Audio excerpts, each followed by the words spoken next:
Welcome to the Salmon Runs YouTube. Enjoy the video. In this video, I will explain how to use C++ in phone development. C++ offers unparalleled performance and fine-grained control, making it ideal for demanding mobile applications. It's a go-to language for creating high-performance games, sophisticated graphics engines, and other resource-intensive tasks. We'll explore how cross-platform frameworks and native development kits empower you to leverage C++'s power on both Android and iOS devices, unlocking new possibilities for your mobile projects.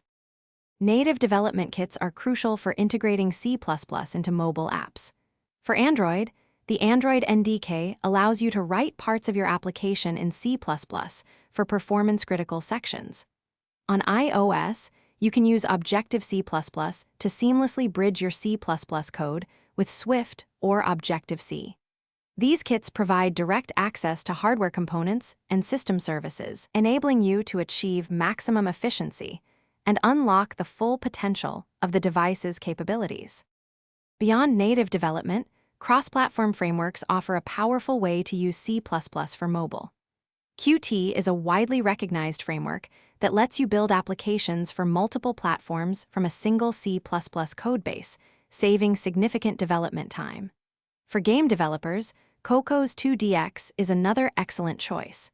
These frameworks abstract away many platform-specific details, allowing you to focus on your application's core logic, while still benefiting from C++'s performance advantages.